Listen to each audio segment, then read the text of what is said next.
It's Monday, April 28th, 2025, and welcome back to Goodfellows, a Hoover Institution broadcast examining social, economic, political, and geopolitical concerns. I'm Bill Whalen. I'm a Hoover Distinguished Policy Fellow / moderator, looking forward to a conversation featuring three of the brightest minds I know, the Goodfellows as we call them. I'm referring, of course, to the historian Sir Niall Ferguson, the economist John Cochrane, and former presidential national security advisor Lieutenant General H.R. McMaster. Neil, John, and H.R. are all Hoover Senior Fellows. Well, gentlemen, a two-part show today. In the second part, we're going to look at the Trump administration at day 100, hand out grades, assess progress. But first, we're going to talk to a neighbor of ours. And I'm referring to Congressman Khanna. He is our neighbor because he represents the 17th Congressional District here in California, which spans the southern portion of Silicon Valley, which is just south of the Hoover Institution and Stanford University. Congressman Khanna serves on the House Armed Services Committee and the Select Committee on the Strategic Competition between the United States and the Chinese Communist Party. Khanna is one of Congress's leading progressive voices, which raises a question, sir. You graduated with an economics degree from the University of Chicago, home to such economic luminaries as Milton Friedman, Gary Becker, and of course our own John Cochrane, all Hoover Fellows. My question to you, sir, how does someone with all that economic wisdom at his disposal somehow end up in California as a very outspoken progressive? I had Gary Becker for price theory, a brilliant mind. And I have a great fondness for my education at University of Chicago, not just the education on economics, but more importantly, the education on philosophy and humanities and really the tradition of philosophic thought that gives rise to the American Republic. I call myself a progressive capitalist. I mean, even Milton Friedman and people like Robert Lucas or Becker would have acknowledged that markets don't always work. And one of the places that the markets have failed this country has been the hollowing out of factory towns, the decimation of rural America. Wealth has piled up in my district in New York and Seattle, and yet a lot of communities have been left out. We've gone from 53rd in income inequality to 128th. And what I believe is that we need to focus on the economic revitalization of places across this country and the federal government partnership with technology leaders in the private sector to do that within a framework of free enterprise. But as the other University of Chicago, I detect a little bit in you, and I'm curious if you'd like to say yes or no. There's this new movement within the Democratic Party, the YIMBY movement in California, that recognizes, we have a housing problem. Maybe the fact we don't let people build houses has something to do with it. Let's let them build houses. It takes forever to get permits to connect a windmill to the grid. If you want an energy transition or energy at all, maybe we need to do that. So I see some commonality between the techno-optimist libertarians. Some of them hang out with Republicans, some of them hang out with Democrats. I wonder if you would call yourself among, or at least sympathetic to that group, which can, from the University of Chicago, can head left or right to their party affiliation. Yes, I'm a YIMBY. I believe that California has had bad housing laws. The zoning laws have been too restrictive. The burdens on building have been too restrictive. We need to be honest about that. We need to be honest about the burdens we've put on building things in America. And so I am sympathetic to that, and I've endorsed a number of the recent state bills, which I rarely do. But there's a bill going currently through the California legislature to make it easier to build more housing, and I have supported them. Congressman, I want to get into three policy areas with you and what time we have with you. Let's start off with the question of tariffs and then maybe segue into executive orders, which is a favorite John Cochrane hobby horse these days. You represent a district that is home to Apple and NVIDIA. What's your thoughts on where you think this is going? And I have this question to you, sir. As I understand it, the national security, the emergency acts that the president used to invoke tariffs, they also say that tariffs can be eliminated via a joint resolution of Congress. I believe that's the case. If that's true, where's Congress? Well, you don't have to study economics under Gary Becker at the University of Chicago to know that Donald Trump's tariff policy is the most economically nonsensical policy of any modern American administration. He's committing the cardinal sin in American politics. He's destroying people's money and destroying people's wealth. And this is why we're going to have not only wins in 26 and 28, but the potential for landslide wins and a realignment. Now, look, I am for the use of strategic tariffs if China is engaged in unfair competition and dumping things.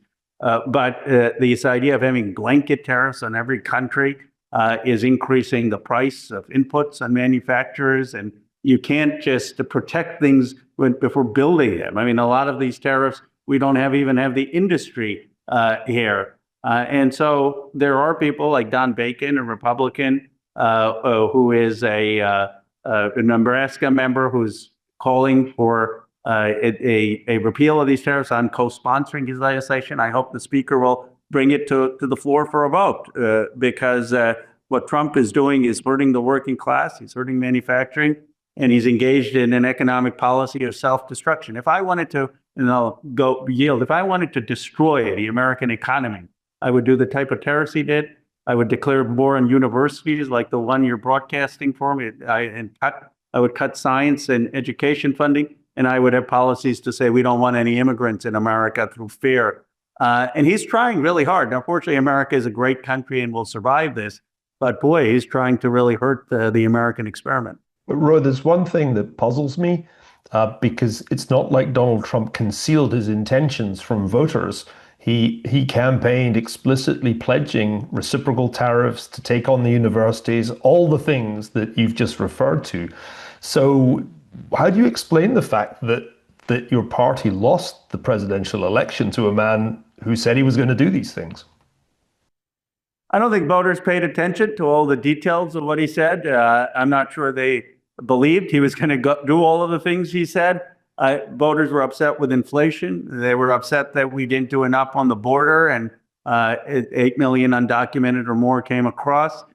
They were upset that for 40 years this country has betrayed factory towns and rural communities, and they saw Donald Trump as at least willing to fight for those communities, even if they didn't look at his prescriptions. But the good news for the Democrats now is that we'll have had 8 years of Trump, and it will prove empty for the towns like Lorain, Ohio, and Johnstown, Pennsylvania. That doesn't mean Democrats can win by default, but we have an opportunity to reject the types of things that led to the hollowing out of those communities, to offer a new economic vision. I call it a new economic patriotism, and to earn back people's trust. So there was a lot of discontent with the status quo in our party, and that's how Trump won. I'm curious for what you did not say, because these tariffs were undertaken under a declaration of national emergency by executive order, which is a strange way to run a country as well as a strange way to put in tariffs.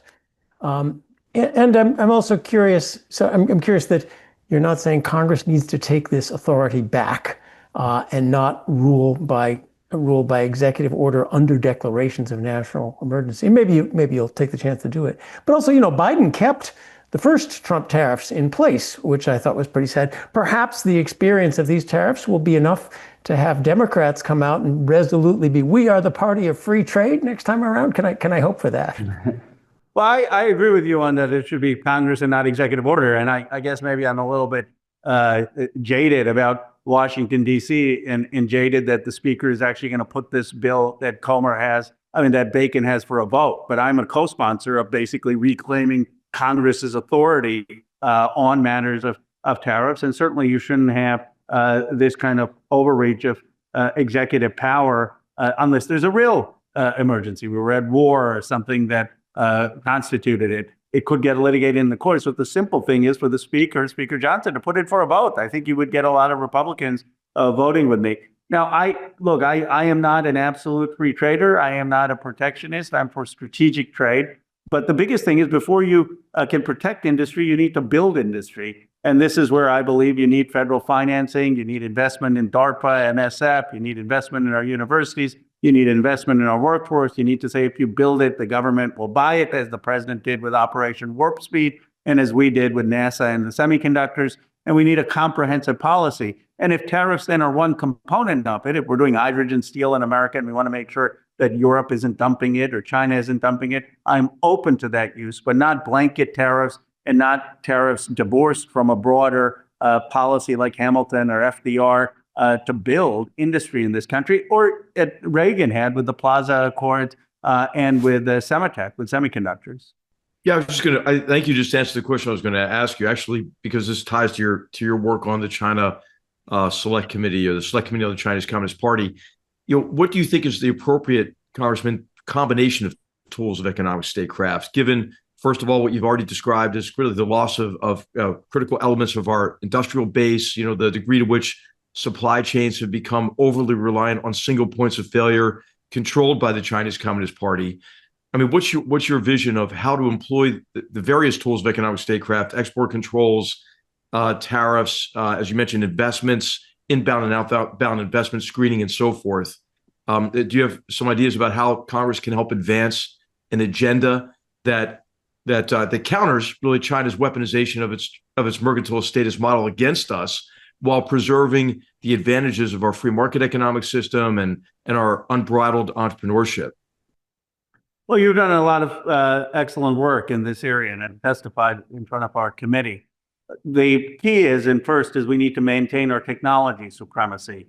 We need to make sure that we are leading when it comes to AI, when it comes to quantum, and the integration of that into our military. And I thought Michael Bloomberg did a great report on sort of adopting some of the emerging technology into the Pentagon. It's a long project that we need to make sure we're at the cutting edge of getting emerging technology in, and reform of the procurement process. Second, we need to make sure that in critical industries, we are developing that in the United States. I would say advanced steel, advanced shipbuilding, aluminum, pill development, the semiconductors. So in this way, Trump and I and Vance share the same goal. I just don't think his goal is going to be achieved without federal investment, without federal procurement, without workforce development. Okay, you're going to tariff China. That doesn't mean the electronic manufacturing is going to come back to the United States. It's going to go to Malaysia, Vietnam.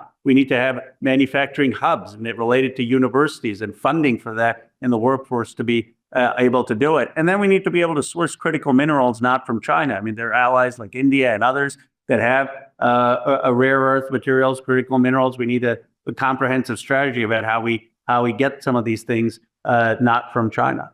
Could I ask how we're going to do that while avoiding the litany of boondoggles in the past? I think the most classic example is the California high-speed train, which was going to leapfrog our technological advance. And here we are 15 years later, having done nothing but build what I think will be 100 years from now a monument to American inefficiency, viaducts for a train that never went anywhere. Our history of doing anything with subsidies. The Jones Act protected shipping. We have no ship industry. Our steel has been protected and federally subsidized for 50 years. We're so far behind Japan in steel technology, we needed them to buy U.S. steel. And there's costs. If you want a $100 billion chip investment, that means you can't buy 10 aircraft carriers. So I'm a little suspicious, not at how wonderful it would be in theory, but how our American government is in practice historically unable to do anything but create things, occasionally wonderful things, a rocket to the moon at astronomical cost, but everything at astronomical cost. Well, I think the history of the country is one of the federal government working with the private sector to industrialize. Most famously, of course, Roosevelt's Reconstruction Finance Corporation that basically industrialized America. And as you know, the unemployment rate fell from 18%. Largely, the New Deal was fine, but didn't really lower rates until 1941, where the unemployment rate falls to 4% because of the financing of a lot of the industry in the United States. And then, of course, this goes back to Lincoln with the land grant colleges and his funding of the Homestead Act and the policies that were going to lead to the modernization of the economy. And Hamilton, most famously, with his report on manufacturing and his call for partnership. But I think there are checks that we need. One is it should have a private sector capital match, and that would, which you didn't have in California. I mean, there were a lot of problems there, but I think that provides some market check as opposed to what China is doing. Secondly, it should look to involving the local community and business leaders and have efficiency and outcome. I mean, and measurable results. Things that Andy Grove talked about that often is missing in government execution. And finally, even if there was some small efficiency cost, I believe that the national security independence and the social cohesion by not having hollowed out towns across America is worth it. That the unbridled free market, even if it maximizes for efficiency, isn't maximizing for national unity and national strength. Sounds like J.D. Vance. Congressman, let's talk about Silicon Valley for a minute. It's not as it was in 2016 when Mark Andreessen said that Hillary Clinton was the, quote, obvious choice for president. We saw Trump make inroads. The question, sir, is did Trump make inroads based on his policy, or getting back to what Neil suggested, did he benefit from Democrat miscues? You look at the Biden administration, you see antitrust enforcement to discourage mergers, new regulations on AI, calling for taxing unrealized capital gains and so forth. Is there a lesson here for your party moving forward? Well, he capitalized on a number of things. One, I think he went to these communities and he said, "You've been shafted and I'm going to speak for you." Two, he spoke to a nostalgia in America. I mean, look, if you were campaigning in India, you could never say, "Let's make India great again," and go back to the 1950s, because no one would want to go backwards. But when you're a great country like America, appeals to nostalgia can work. And he had a nostalgic appeal to a simpler life, to a simpler economy, to a less diverse nation. I don't think that's ultimately the American ethos. I think the ethos is moving future-oriented, and that's where the Democratic Party should contrast. What we should say is we get the economic prosperity of the future. We're not Luddites like Lutnick. We don't want the screws and screwing coming here. We're not Luddites like the Trump administration appointing an education secretary who doesn't know the difference between AI and A1. We understand the modern economy. We understand modern wealth generation, and we want this everywhere. But I think Trump spoke emotionally to people who felt shafted, ignored, left out with globalization. And I think he spoke to people who felt that their culture was disappearing, their way of life was disappearing, and that they weren't respected, that they were looked down upon by elites. And so, and he spoke candidly, he sounded the alarm on China. I don't agree with all of his approaches, but I think he was the first president really to say when he ran in 2016 that we've got to have a different approach on China and the China shop. So we need to absorb all of this and have a compelling vision going forward. I mean, I voted for Donald Trump's impeachment twice, and I oppose things he does, but that's the easy part. The harder part is to say we have a messy democracy in America. What are people telling us? What wasn't working? And how are we going to have a vision forward that brings this country together and learns the lessons of almost half the country who voted for Donald Trump? One of the things that really struck me about the election last year was that there were huge swings to Trump in blue states.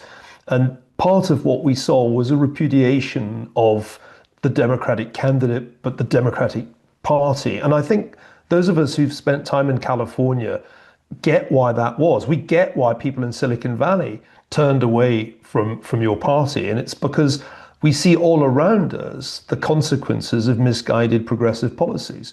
I've seen San Francisco turn from one of the most beautiful cities in the world into a kind of hellscape, at least in parts of the city. And that's not the market that's caused that. That's misguided progressive policies. Standards of education in California are woefully low. They're low because the teachers' union dictates what goes on in the schools in California. And I could go on. The problems of California are 100% the consequence of bad governance, which is 100% the fault of the Democratic Party. And it's not only in California. You go to Illinois and you'll hear the same problems. The question I have for you is, what is your party going to do to win back the credibility? It's not enough just to be against Donald Trump. You've got to rid yourself of a terrible track record of running states into the ground. What's the answer to that? Well, first of all, it's the balance. I agree with some of the critique, but we've got 37 times the venture capital of Austin, and we're producing more wealth than anywhere in the world in Silicon Valley. Despite the No, it's because of government investment. It's a miracle that the California private sector does so well, considering what the Democratic Party does to screw public provision of goods up. No, it's because They're leaving for welcoming- Texas as fast as they can. It's because we're welcoming of immigrants. It's because we invested in community colleges. It's because of DARPA investment, of NSF investment, of the policies that the Democratic Party stood for, which has led to the biggest wealth generation. And this is why I think I'll go toe to toe with anyone to say there's no one who represents more modern wealth generation than I do. I understand what it takes to build wealth, and I want to do that in creating economic independence around the country. Now, are there problems in public safety? Yes, but my district has the safest cities in the country. 4 of them in the top 15, Sunnyvale, Fremont, San Jose, and Santa Clara. We invest in our police. We have good relationships with law enforcement. You have new mayors like Dan Lurie, Matt Mahan, Rod Salwan, who prioritize public safety, getting elected. And then the fundamental problem, though, is I've had people from Silicon Valley reach out to me say, we hated Kamala, we hated Trump, we thought we were going to make more money under Trump. And I said, how's that working out? Okay, maybe you didn't like some of the administrative straight of Biden, at least you didn't destroy capital markets. So I think the buffoonery of the Trump administration's economic policy is going to create a situation where the Democrat wins. Now, the question is, are we going to go back to the status quo and not have self-introspection of where we made mistakes? Some of it in the types of things you and are talking about, and Ezra has talked about in abundance agenda and bad regulatory policy. Some of it in overlooking large parts of this country. And I don't want us to just go back. I don't want our slogan to be bring America back like Biden. I want our slogan to be we've got a great vision for the future and introspective about places where the Democratic Party has been wrong as well. Congressman, you recently said the Democratic Party's quote, and I quote, old guard needs to go. Who's in the old guard? Well, Schumer. I mean, obviously it's his decision in terms of what he wants to do, but he's clearly not resonating now. I'm glad that Durbin passed the torch to a next generation. I think that you've got to allow a new generation of leaders to step up. Look, it's not exactly that this political class has been the greatest generation. I mean, the greatest generation got World War I, World War, and then there was a generation that defeated communism, that built civil rights. I look at the last 40 years, what have they done? The income inequality has skyrocketed. We got into blunders in Iraq, blunders in Afghanistan. It's not going to be a great chapter of American leadership. So step aside, give a new generation a chance.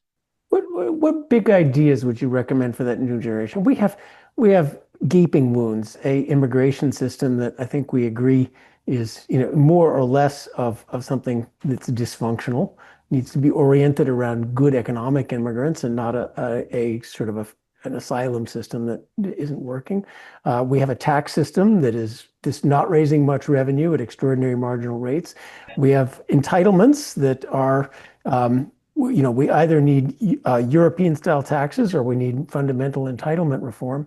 Are you guys ready to stand up and offer not just, as Neil suggested, look at the shining cities that we're now running successfully, sort of the way the Republicans will point to Texas and Florida, to which many of our businesses are running, but look to us for the ability to finally make progress on the kind of the big gaping wounds that get passed from party to party as each one votes the other one out every 4 years. Yeah, I'm just on the last one. I don't think that they're all running to Texas or Florida. I mean, AI is mostly in my district, and I would bet very strongly on Silicon Valley continuing to dominate the economic landscape over the next 15, 20 years. The venture capital is still in our district. Now, I would like it to be more diffuse, but the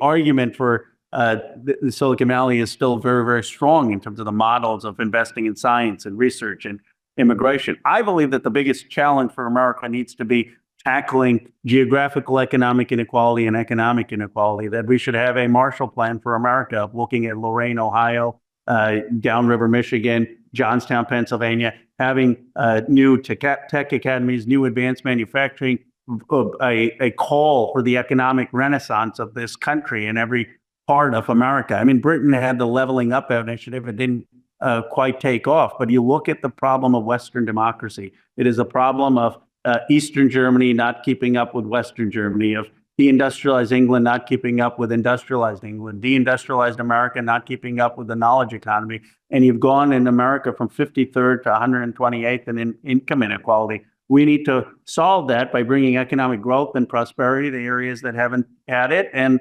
by increasing, in my view, the wages for minimum wage for working class, having higher taxes on billionaires. And, you know, we can go back to the 97 tax rates and raise $5 trillion of revenue. Now, am I open to comprehensive solutions on these issues? Absolutely. We should be for a comprehensive immigration reform. I've even said that Democrats should talk about legalization. I'm for citizenship, but at least let's get legalization. I mean, let's look at what can actually advance the ball on some of these issues we've been stuck in.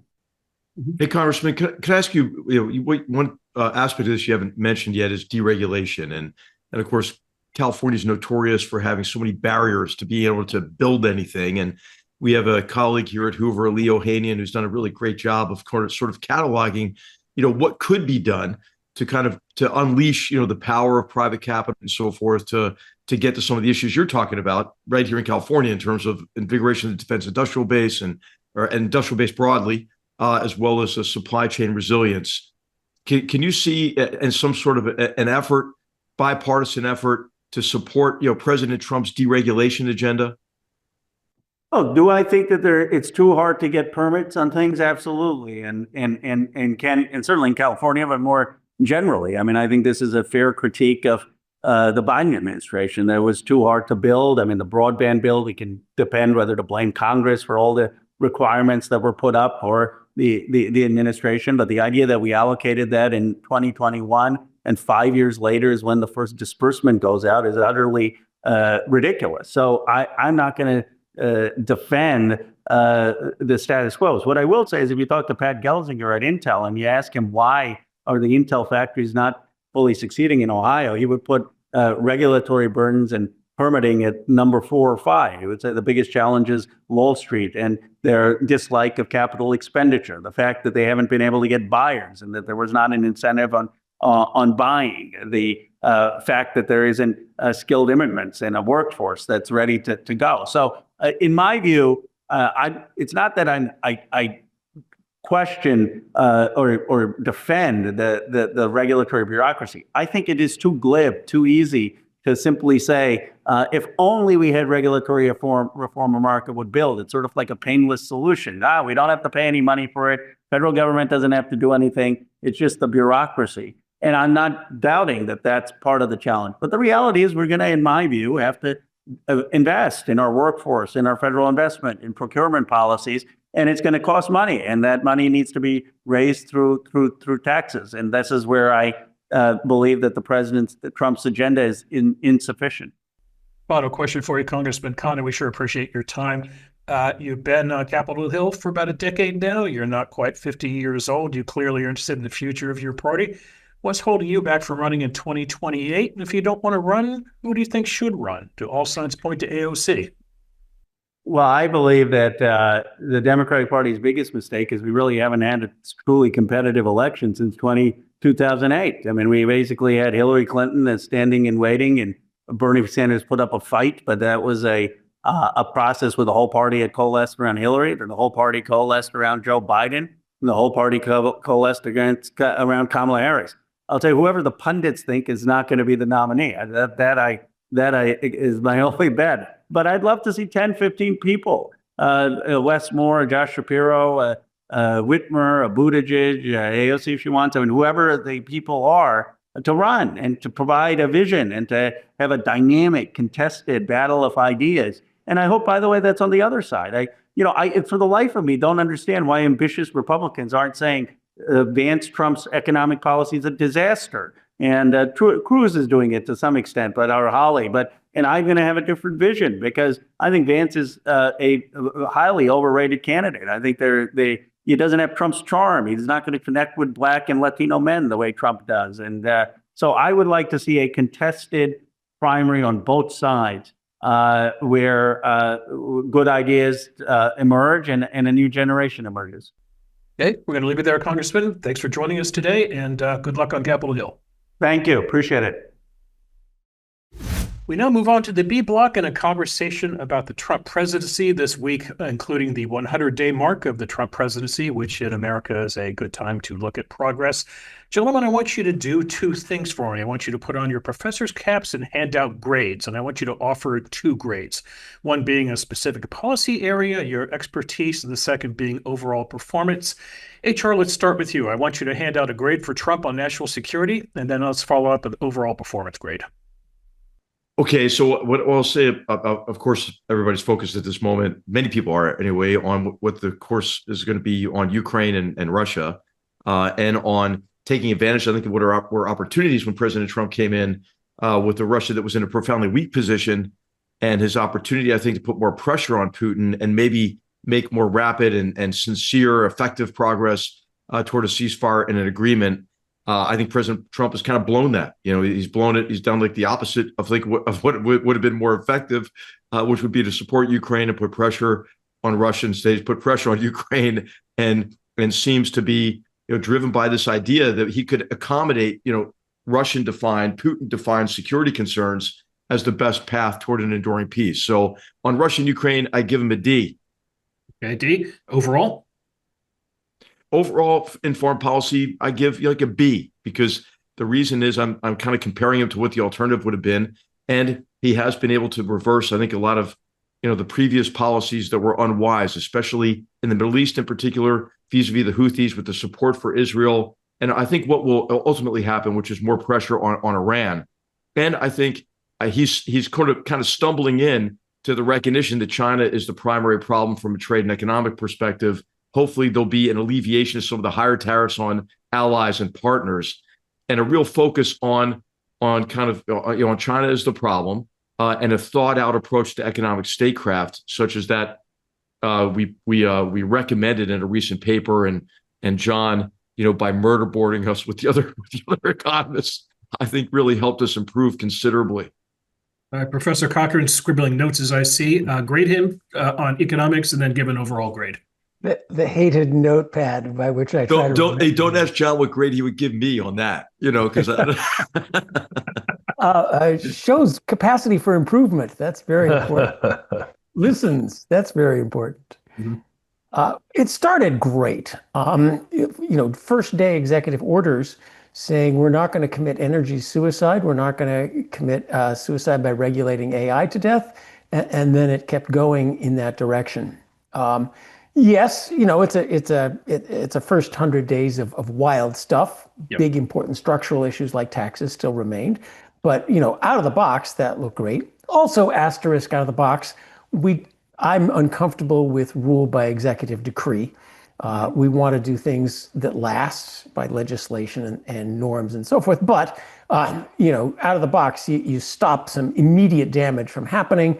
You build the economy, and then you're able to follow up with to make stuff more permanent. So that was promising. Of course, now we have the faceplant of the tariffs, an indication also of a process not going well.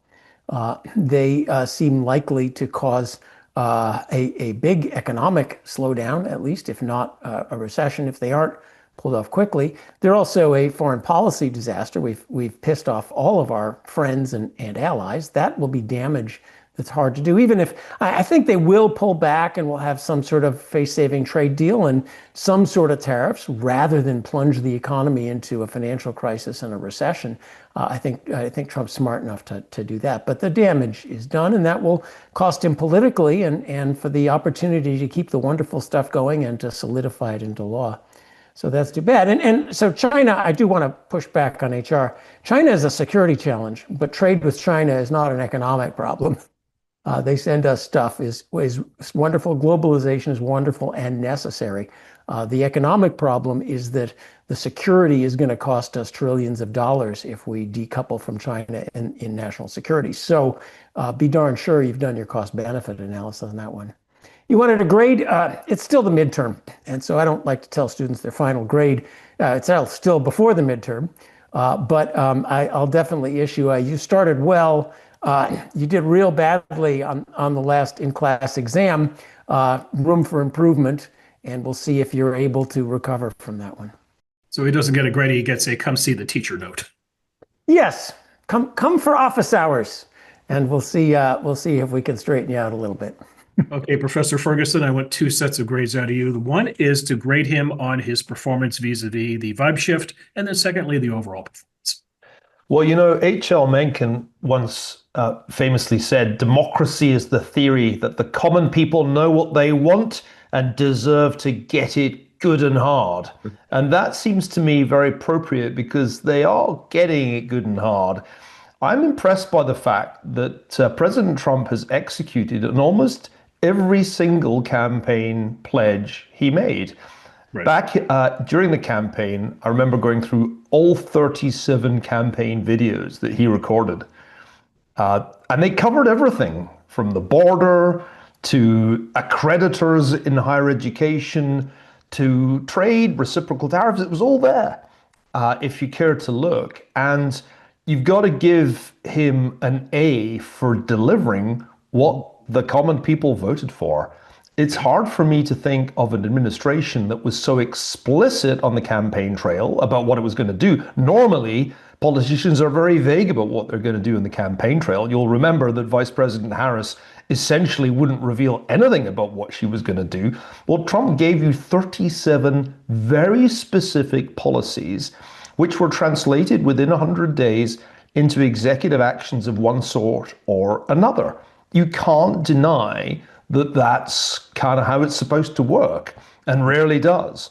Now, if you just remind yourself that ultimately presidents are not accountable to professors and we aren't the ones giving grades, the question is, how are the voters liking it?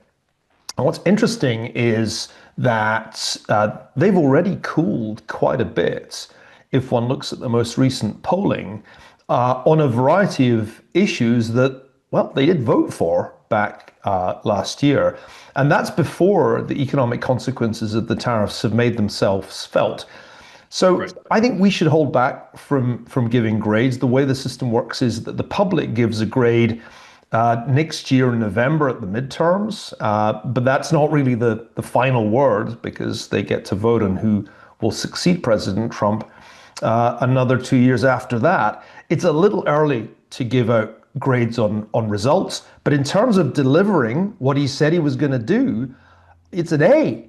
I mean, he's delivered the way FDR delivered in 1933. There's no question. Whether you think it's going to work or not is a whole different question. You could tell that Neil used to teach at Harvard, where there's really high grade inflation, man. And hey, I was never responsible for that grade inflation. I'll have you know. I want to disagree with that. Remember, FDR campaigned on balancing the budget. He definitely did not promise to do stuff. He sort of generically, well, I'll deal with the emergency, but he did not have detailed campaign promises, and he broke the ones he did. This, we are faced with an A-B choice, and that's the problem in American elections.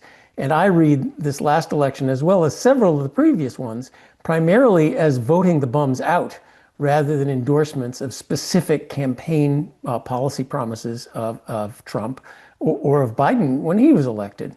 I think Trump is making the same mistake as Biden did, to take a fairly narrow majority that was mostly voting against the previous one as a mandate for every point of the policy plank. Because people, Trump, people know to take him, was it seriously or literally, with a grain of salt.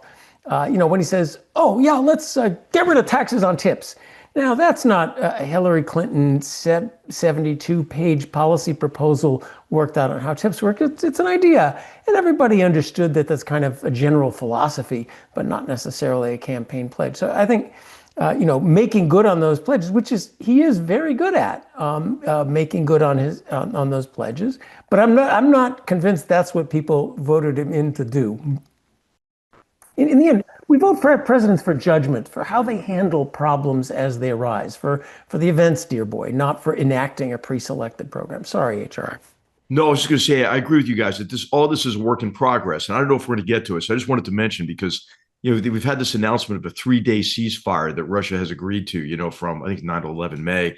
But hey, it's Putin, being the KGB operator again, right? So after the latest onslaught, the mass murder attack on Kyiv, President Trump got angry, and said, "Hey, stop, Vladimir." So he's trying to back up a little bit, but he's trying to do so in a way by having a ceasefire around Victory Day to protect Victory Day, because it would be a tremendous embarrassment to him if something happened then. And what he does is he tries to cultivate this idea that, Russia and the United States are just natural friends because of the World War II alliance. And of course, this is why it's really dangerous if you don't know history or know it only superficially, because the United States and the Soviet Union were allies in World War II only after the Molotov-Ribbentrop Act, only after the Soviet Union had no option but to become an ally of the United States after the the Nazi Germany invasion in Operation Barbarossa. So anyway,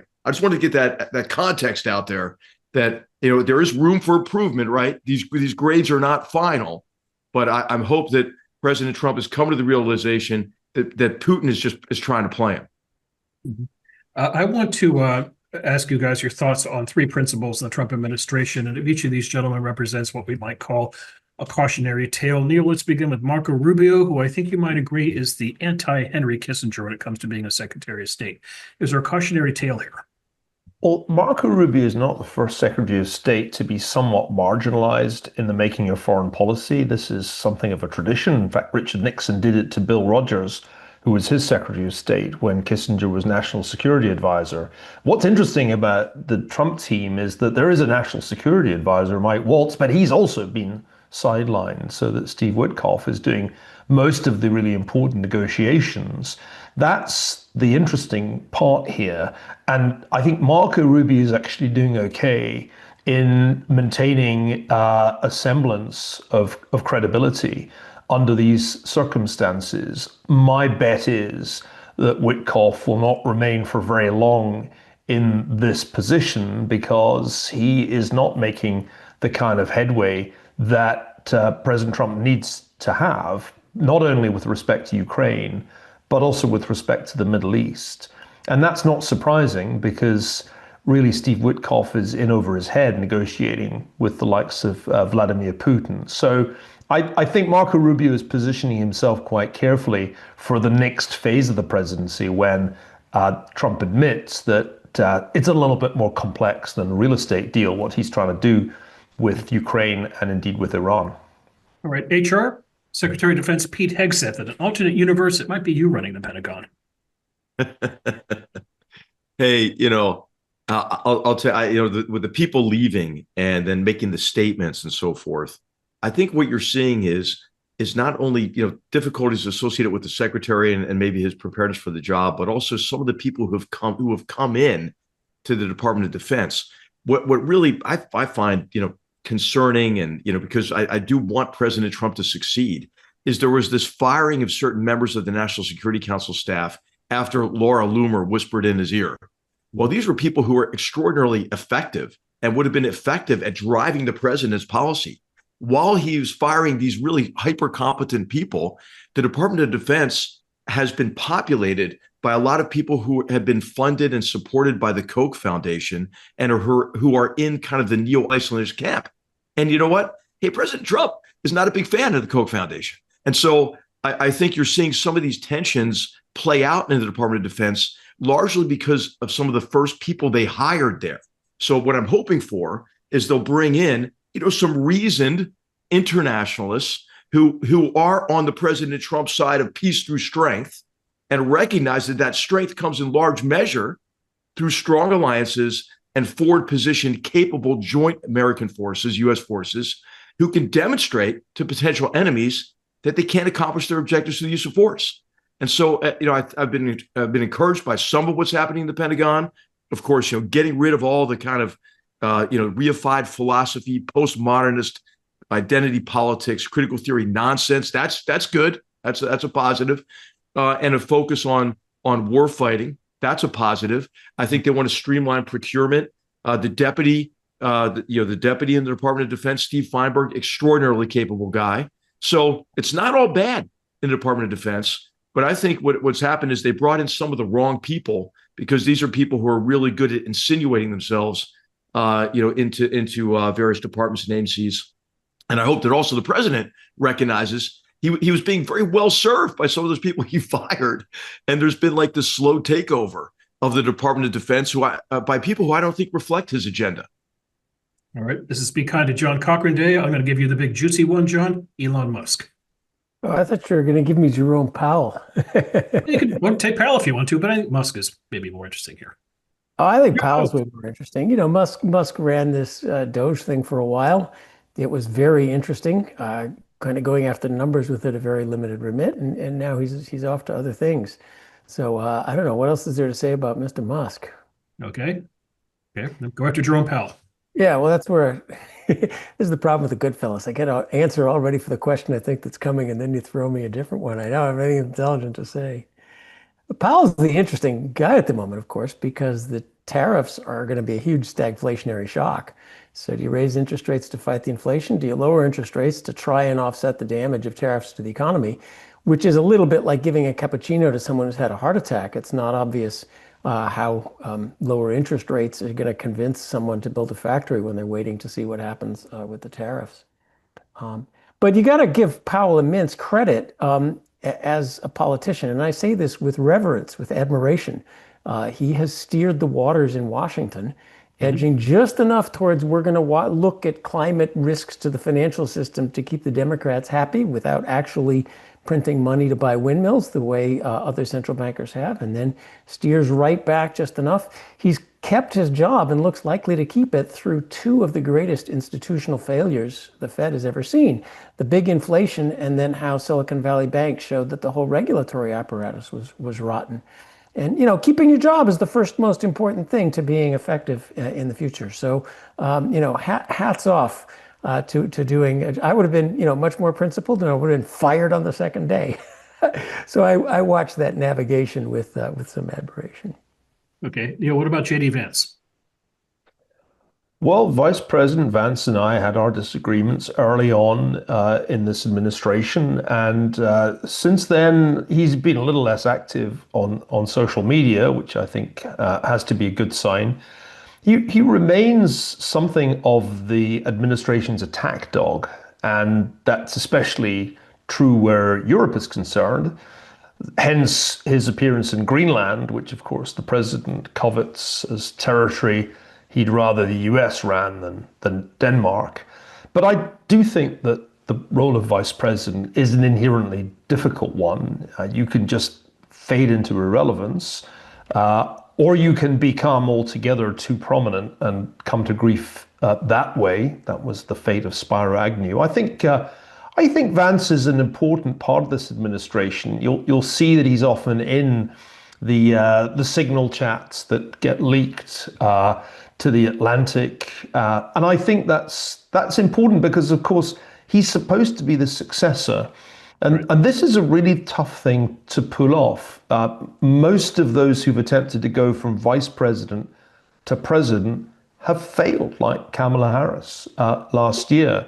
So he's worth watching, not just as vice president, but as the heir presumptive. And I think at this point, he will ultimately stand or fall on the success of President Trump's agenda. My view is that the economic consequences of the tariffs are going to hit the economy hard here. I think John and I agree. And it's going to be a very tough second half of the year for the administration's economic agenda. And that is also going to be a problem for Vice President Vance. I want to follow up on that because HR mentioned the next phase and got me thinking what the next phase is. If things play out as it's starting to seem, so if you look at number of ships coming across the ocean from China is plummeting. You look at interviews about spending plans of corporations, they're plummeting.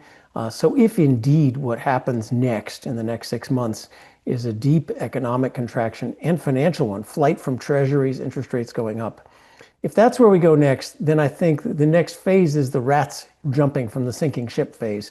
Remember, a lot of people are going along with how wonderful the emperor's clothes are. Even many people who ought to know better are saying wonderful things about tariffs because they know Trump's wrath.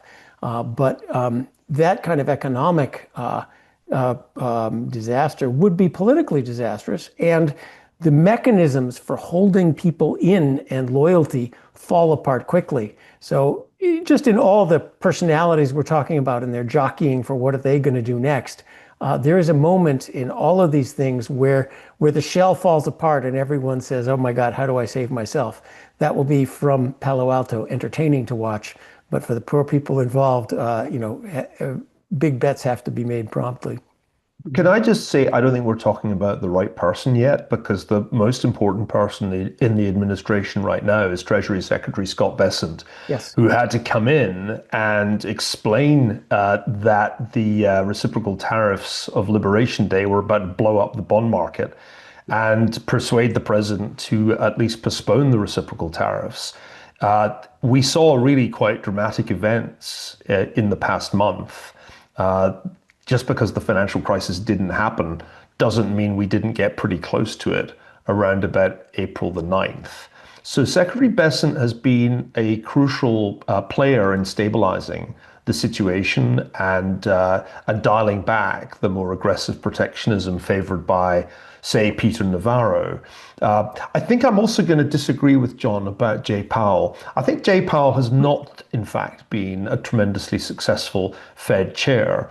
I think he was late, too late in dealing with the inflation problem generated in 2021. And I think he is probably going to be too late to realize that he needs to adjust monetary policy in response to this big shock that you just described, John, passing through the economy. And when President Trump called him too late, Jay Powell, there was some truth in that. I think it's good that Trump pulled back from firing Powell, because I think that would have been very disturbing to markets. But I also want to give a shout out to our colleague Kevin Warsh for a truly brilliant speech last week at the International Monetary Fund, which set out pretty persuasively the case for making him Jay Powell's successor when Powell's term expires next year. So let's not forget that Trump administration is a shape-shifting thing, and the people we talk about this year may not be the same people we talk about next year. I think we should watch our colleague Kevin Warsh and keep our fingers crossed that he does in fact succeed Jay Powell. And hey, just a plug here too for Kevin Hassett, who's I'm sure doing a fantastic job at the NEC, and also Jamey Greer. He's very competent and he's got his hands full. I mean, I don't know how many bilateral trade agreements you can do in a 2-month period, but I mean that's what he's trying to do. And I think we should be thankful that you've got a really competent USTR at this moment who shares the president's agenda. He's certainly not a free trader, John, but he's a good man, and I think he'll get quite a bit done. Probably not everything he needs to get done in terms of these bilateral trade agreements. I just want to thank Neil for correcting the misimpression I gave. The Fed has, in fact, gone through two and heading into a third massive institutional failures. They went all in on treating COVID as a demand problem, not a supply problem, printed $3 trillion of money and helped the Treasury hand it out, and then sat on their hands for an entire year as inflation went nuts.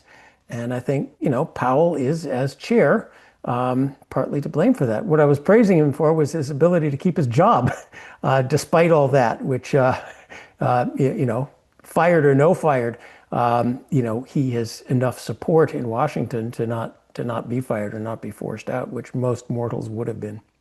Hey, gentlemen, we'll leave it there and we'll move on to the lightning round. All right, first question. A week ago, Pope Francis passed away after 12 years as head of the Catholic Church. I watched Conclave over the weekend. I don't know if the three of you have seen it or not. I'm curious as to what you thought about it. Reminder, Neil, that Ralph Fiennes is really an excellent actor, by the way. Yes. Question for you, gentlemen. I'm not sure if any of you are Catholic, by the way, but a question if any of you happen to be one of the voting cardinals, what would you be looking for in a pope?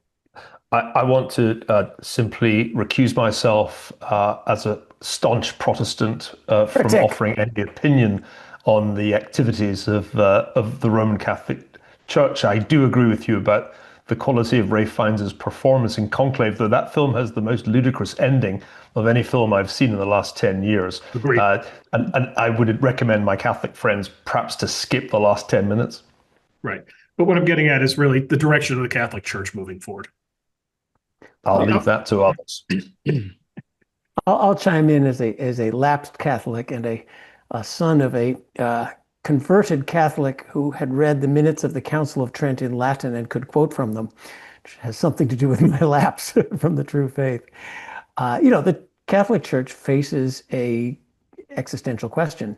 Do we go in the direction of sort of modern woke left-wing Americans want to go, which many Protestant churches have gone to? Are we into social justice and left-wing politics, or do we go to the kind of traditional Catholic religion that has, views on homosexuality, women, the priesthood, and so forth that aren't popular with that, but are very popular, say, in Africa? And increasingly popular in the U.S. We mentioned together in our last meeting how religion is coming back in the U.S. So I don't know the answer, and I'm no longer a Catholic, so I can't tell them what to do. But I certainly can see what the question is that they're going to wrestle with. HR? I had the honor of meeting Pope Francis when I traveled with President Trump to the Vatican. I write about that in the book, but I also just wrote about it in a new series on Substack called History We Don't Know. And in it, I reflected a little bit on just the nature of Pope Francis's pontificate and his emphasis on being a shepherd. I think we could all take his example in terms of his humility, his focus on service, and his focus on those who are the least fortunate in society, and to try to make a real difference there. But I offered some advice for whoever comes in, based on a part of the book that was cut out of what was published, and that's been a little bit of a disappointment from my perspective in terms of the churches taking on authoritarian regimes and being kind of having a soft spot for people like those who are in charge in Cuba, the Cuban army, Ortega in Nicaragua, Maduro in Venezuela. And I would say especially the really poor decision the church made to cave to the Chinese Communist Party and allow the Chinese Communist Party to nominate bishops in that country. So anyway, I hope that they take whoever the new pope is, and I think it's quite likely that he is from Africa or from the Philippines or somewhere where the church is growing and vibrant. Whoever comes in, though, I hope they're tougher on authoritarian regimes. I just want to add to that. For 2,000 years, the Catholic Church has been pretty soft on authoritarian regimes and not really a fan of democracy, and very much not a fan of markets, including the most recent pope. And yet democracy, freedom, and markets have been the things that have raised the life of the poorest among us greater than anything else. And I would hope that the church would discover freedom. All right, a simple yes, no, and why question. Neil, should Harvard be tax exempt? I think that's a general question about universities, isn't it? About how we treat them. And it shouldn't be a specific question about Harvard. My sense is that if you remove that tax treatment from one university, you'd have to remove it from them all. And I can't see that that's the right way to solve the problems that we've seen not only at Harvard, but right across higher education. I have an extreme view that we should get rid of the whole tax-exempt nonprofit structure. Like so many wonderful things in America, it started as a good-hearted thing, but has now morphed into a situation where tax exemption is a tax break for rich people, not for poor people. You get to give your money and take it off your very high income taxes. And it is turned into support broadly for political advocacy. So, many nonprofits are either tax dodges for the estate tax or ways of funneling money from taxpayers into partisan political advocacy. Universities aren't the worst, but universities are part of that. So I'm for lowering the rates, broadening the base, and that includes getting rid of the entire nonprofit system. And if you want to not make a profit, good on you. You don't have to make a profit. All right, our final question, Neil. I always try to find something that relates to life in the UK, and I found this wonderful story in, of all places, the Edinburgh Evening News. And it reports, Neil, that a survey of 2,000 UK residents asked to name their favorite takeaway food. The winner was Chinese cuisine, followed by fish and chips, pizza, Indian cuisine, American fast food. Neil, if we did a dumpster dive in the bins outside Shea Ferguson, would we find oodles and oodles of Chinese takeout boxes? Well, this is a sign that the CCP's reach and their plan for world domination is boundless. Of course, all good Edinburgh and Glasgow boys eat haggis suppers if they get the chance, and that can't be obtained outside Scotland. Haggis supper, for those interested, consists of a deep-fried haggis, which is, of course, the Scottish national dish, combined with what Americans call French fries. And if you have never had a haggis supper, you've never really tested your cardiovascular system. It's also it's the classic example of don't know what you're eating. You don't want to know what haggis exactly is. HR, what's your favorite to-go food? I'll tell you, I do love Asian food. I think it's great for takeout. Some foods that you like I think are the best. Sometimes they just don't travel well. So I think Asian food is good. But also, lately, here in Palo Alto, I've been trying to slim down a little bit. I don't know if you guys have noticed, but I'm trying to just switch to maybe some sushi and Japanese food within the genre of Asian food. John? Speak for America. Oh, yeah, I should lie and say burgers. No, chicken fried steak with fries and gooey sauce over the fries. That's America. No. With sausage gravy. Put some sausage gravy on that. Travel well. Or fish and chips. I love a good fish and chips, but it has to be hot right out of the fryer. So we tend to go for sushi, which is delicious and travels well. And of course, pizza, which you increasingly can get pretty darn good Italian-style pizza in the U.S. I'm a snob, having spent a lot of my childhood in Florence, but a lot of that graces the recycling bin outside the Cochrane Fama household. John and HR raised an important point. So much good food that you order to go just doesn't translate when it comes home. I don't know if it's because it's stuffed in a styrofoam or plastic box or not. And John, you're right about pizza. It's kind of idiot-proof when you get to it at the end of the day. Let's close the show by sticking with you. No. Pizza has to be made with really good ingredients by someone who knows what they're doing. And when you order it, turn the oven on so you can bring it in and have it hot when it comes out. Then you pour olive oil over it. You must have extra olive oil and say 3 pairs facing Rome and hope you get something pretty good. Well, you do live in Palo Alto, don't you? John, let's close the show. Tell us what you're doing in Boston, what's going on in the Cochrane family, and also why don't you touch on something that's happened in Massachusetts in April, a historical commemoration. I am in Lexington, Massachusetts, anxiously awaiting the arrival of our second grandchild, which I look forward to. And it does bring to mind, we are in Lexington, Massachusetts, where a week ago, they reenacted the Battle of Lexington and Concord, which we should be celebrating. It was strangely silent around the country around this most important celebration. Here, I wasn't here, but I gather they celebrated it at the historically correct time. The celebration was at 5 o'clock in the morning, along with a reenactment. So that is something we should take joy in. This week also, I think we should take a little thought and sorrow. It's the 50th anniversary of the fall of Saigon and the end of the Vietnam War. So important anniversaries come and time to remember who we are and where we came from. Okay, well said, gentlemen. That we bid adieu for this episode of Goodfellows, but we will be back soon with new topics, new conversation. Until then, take care. And as always, thanks for watching. If you enjoyed this show and are interested in watching more content featuring HR McMaster, watch Battlegrounds, also available at hoover.org.